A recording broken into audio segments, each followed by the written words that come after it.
6 जुलाई 1969 के अव्यक्त बाप दादा के हम बच्चों प्रति अनमोल महावाक्य। मुरली का सार टीचर्स के प्रति अव्यक्त बाप दादा के महावाक्य। बाबा ने कहा, सभी किसकी याद में बैठे हो? एक की याद थी या दो की? जो एक की याद में थे वह हाथ उठाएं, और जो दो की याद में थे वह भी हाथ उठाएं। अब वह दो कौन? अव्यक्त वतनवासी व व्यक्त वतनवासी। आप सब टीचर्स हैं ना? आपके पास कोई जिज्ञासु आवे तो उनको कौन सा ठिकाना देंगे? सबको टीचिंग क्या देंगे? आप टीचर्स हो ना? टीचर्स अपने टीचर का शो निकालते हैं। जिज्ञासु को जिस रीति परवरिश करेंगे और ठिकाना देंगे वह टीचर का शो निकलता है। अगर आप जिज्ञासु को आने से ही अव्यक्त वतन का ठिकाना देंगे तो रास्ता कब देखा ही नहीं तो पहुँचेगा कैसे? पहले एड्रेस कौन सी दी जाती है? आप संग्रहालय में क्या समझाते हो? जिज्ञासु को क्या परिचय देते हो? उनको कौन सा रास्ता, कौन सा ठिकाना देते हो? बीज किसने बोया? बीज तो बीज ही है। वह बीज भल सड़ भी जाए तो भी समय पर कुछ न कुछ टालियां आदि निकलती रहती हैं। बरसात पड़ती है तो निकल आता है। आप बीज को भूल जाएंगे तो फिर रास्ता कैसे बताएंगे? बीज कौन सा है? टीचर्स को युक्ति युक्त बोलना चाहिए। छोटे बच्चे तो नहीं हो ना? छोटे बच्चों को पहले से सिखलाया जाता है। आप तो सीख कर इतनी परवरिश लेकर यही इम्तिहान देने आए हो। पढ़ेंगे भी, साथ में इम्तिहान भी देंगे। दोनों कार्य इकट्ठे चलेंगे। बाप अव्यक्त वतनवासी बना तो आप सबको भी अव्यक्त वतनवासी बनना है। वह किस सृष्टि पर खड़े होकर अव्यक्त बने? आपको कहाँ बनना है? बच्चों ने कहा, साकार सृष्टि में। तो बाबा ने कहा, सृष्टि तो ऑल राउंड गोल है। सृष्टि में सारा झाड़ समाया हुआ है, परंतु सृष्टि का ठिकाना संगम है। संगम की बलिहारी है जिसने आप सबको यहाँ पहुँचाया। आप अपने ठिकाने को भूल जाएंगे तो फिर क्या होगा? ठिकाना देने वाला ही भूल जाएगा। ठिकाना पक्का याद करो और बाप दादा की जो पढ़ाई मिली है उनको धारण करो। धारणा से धैर्यवत अंतर्मुख होंगे। उससे कलयुगी रावण राज्य को खत्म कर देंगे। तो अब पढ़ाई का समय और साथ साथ इम्तिहान देने का भी समय है। यह हुई एक बात।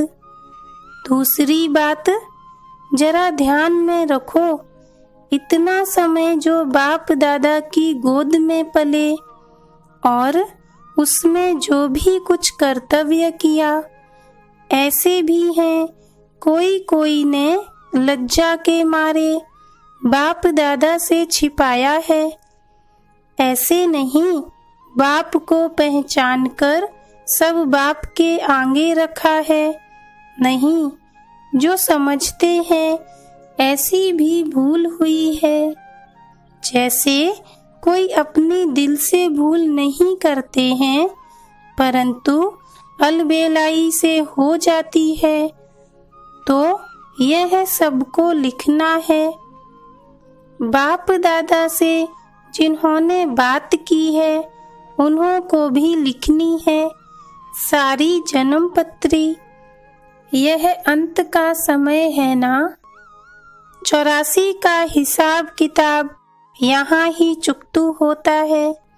सच्चाई और सफाई अक्षर तो कहते हैं, परंतु सच्चाई और सफाई में भी अंतर क्या है, उस अर्थ को नहीं समझा है। अब उसकी गहराई में जाकर सारा लिखना है।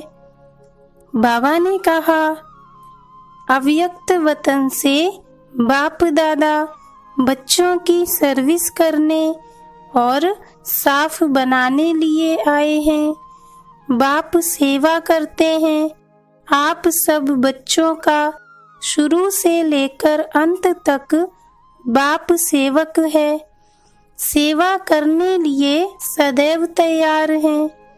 बाप को कितना फक्र रहता है, हमारे बच्चे सिर मोर हैं, आँखों के सितारे हैं, जिन्हों के लिए स्वर्ग स्थापन हो रहा है। उस स्वर्ग के वासी बनाने के लिए तैयार कर रहे हैं। जो समझते हैं हम लक्ष्मी नारायण बनेंगे, इतना लक्ष्य पकड़कर फिर भी गफलत करते रहते हैं। इसलिए बाप दादा फिर भी सेवा करने आए हैं। अंतमति सो गति, समय नहीं है, समय बहुत नजदीक आने वाला है।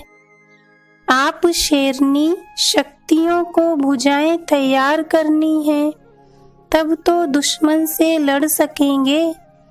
अगर अपने में फेथ नहीं, बाप दादा का पूरा परिचय नहीं, तो न शक्ति सेना बन सकेंगे, न वह शक्ति पने के अलंकार आएंगे। अगर शक्ति अपने में धारण की, तो फिर आने वालों को भी पूरा ठिकाना मिलेगा और वे सब शक्ति सेना में दाखिल हो जाएंगे। तो अपने को सच्चा जेवर बनाने के लिए सब खामियां निकाल स्वच्छ बनना है। सोना कितने किस्म का होता है, कोई 9 कैरेट, कोई 12, प्योर तो प्योर ही है। कैरेट अक्षर निकल जाना चाहिए, अपने को करेक्ट करना है। अब करेक्शन करने का समय मिला है। यह बात अच्छी रीति ध्यान पर रखना। धरत पर ये धर्म न छोड़िए। कौन सा धर्म, कौन सा धरत, मालूम है। एक बार वायदा कर लिया, बाप दादा को हाथ दे दिया, फिर धर्म को नहीं छोड़ना है। पतिव्रता नारी जो होती है, वह अपने धर्म में बहुत पक्की रहती है।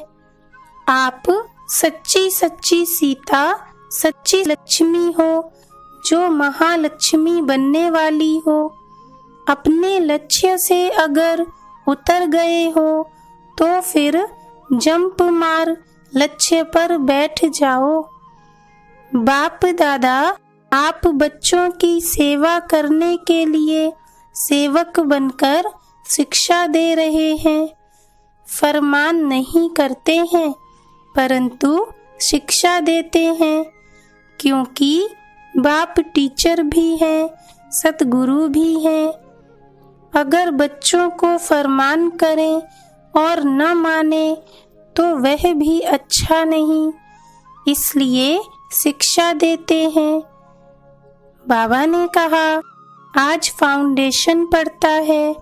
छोटे बच्चों को तो टीका लगाया जाता है, उनको रास्ता बताना होता है, क्या करना है, कैसे बनना है।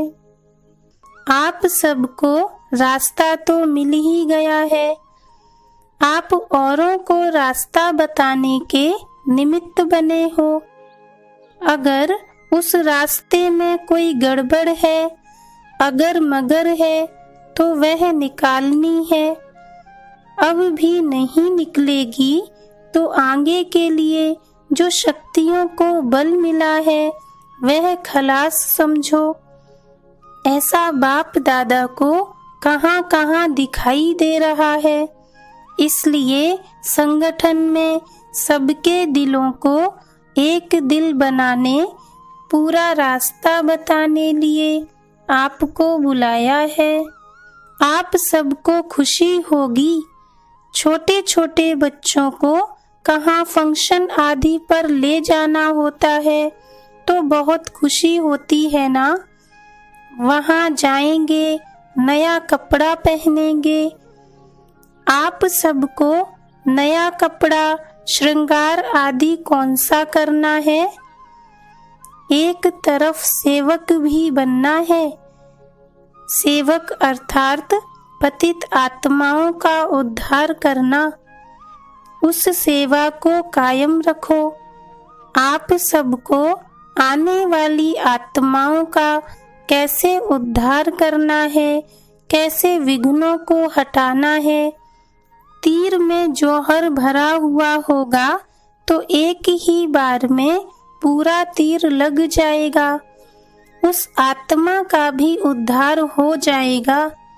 छोटी छोटी बच्चियां किसका उद्धार करेंगी। कौन सा पहाड़ उठाया है। पहाड़ उठाने के कौन निमित्त हैं। गोप गोपिकाएं। गोपिका भी तब हो सकती जब पूरा कर्तव्य करे। पहाड़ भी तब उठा सकते जब इतना बल हो। तो इन सब बातों की रोशनी देने लिए बाप को आना पड़ा है। बाकी टीका तो एक ही बार बाप दादा ने लगा दिया है। लाल टीका है या चंदन का। लाल टीका है सूरत की शोभा, चंदन है आत्मा की शोभा। तुमको जेबर भी सूरत की शोभा के लिए नहीं पहनने हैं। वस्त्र भी दुनिया को दिखाने के लिए नहीं पहनने हैं, परंतु आंतरिक अपने को ऐसा श्रृंगारना है, जेवर ऐसा पहनना है जो लोक पसंद हो व दिल पसंद हो। लोक पसंद है बाहर मुख, दिल पसंद है अंतर्मुख। तो अंतर्मुख होकर अपने को सजाना है। लोक पसंद भाषण किया, खुश किया, परंतु भाषा का जो रहस्य तंत्र है वह एक एक अपनी कर्मेंद्रियों में बस जाए, तब ही शोभा हो। कर्तव्य से दैवी गुणों का शो हो। दैवी गुणों का क्लास होता है सजने के लिए। ऐसे ही सज सज कर संगम से पार होना है। फिर अपने घर जाना है। फिर घर से कहाँ जाना है। ससुर घर। कन्या ससुर घर जाती है। अगर पढ़ी लिखी अक्लमंद नहीं होती तो सास ससुर कहते हैं इनमें चलने उठने बैठने का अकल नहीं है। अब तुमको ससुर घर चलना है तो बाप कदम कदम को नहीं देखते, परंतु एक एक कर्मेंद्रियों को देखेंगे। कदम अक्षर मोटा है, कदम से पदम मिलता है, वह अपने कल्याण के लिए है, परंतु कर्मेंद्रियों को सजाना है, गहना पहनकर चलना है। अब सजने के लिए किसके पास आए हो। बाप दादा के घर सो अपने घर आए। सजाने वाले कौन हैं। जब सगाई होती है तो गहना बनाने वाला एक होता है, पहनाने वाला दूसरा होता है। तो अब सजकर चलना है, समझा? बाबा ने कहा, समझो सयानी टीचर तो हो ही, 15 दिन की रिजल्ट मानो अंत की रिजल्ट है। इतना पुरुषार्थ कर प्रवीण टीचर सबको बनना है। फिर जब अपना सेंटर जाकर संभालेंगे तो आने वाले को दृष्टि से सतयुगी सृष्टि दिखा सकेंगे। वह तब होगा जब गहने अच्छी रीति पहनेंगे। अगर लापरवाही से कोई गहना गिर गया तो नुकसान भी होगा और सजावट की शोभा भी चली जाएगी।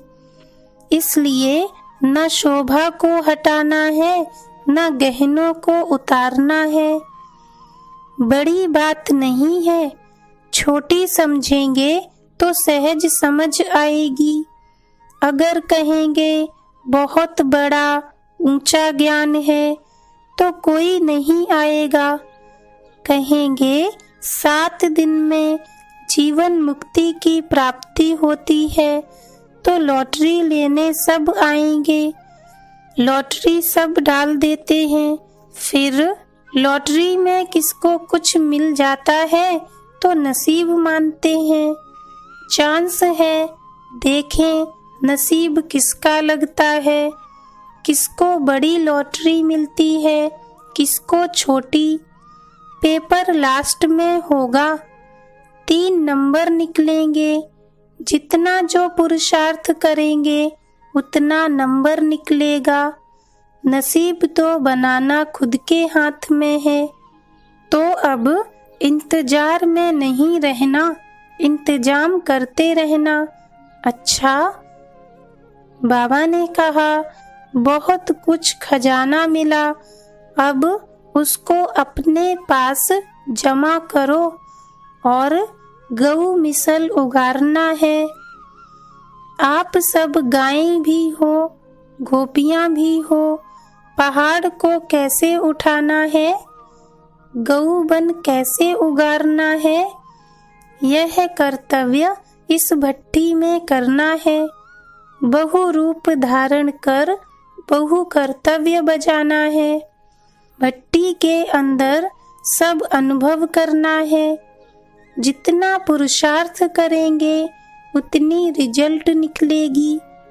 संपूर्ण अवस्था को प्राप्त करने का लक्ष्य क्या है, साधन क्या है, उसको जानना है। साधन मिल जाएंगे तो लक्ष्य को पकड़ लेंगे। रत्नों की भी परख चाहिए ना, पूरी वैल्यू रखनी है। जेवर की वैल्यू जवाहरी ही परख सकेगा। जिनको परख नहीं उनके पास वैल्यू नहीं रहेगी।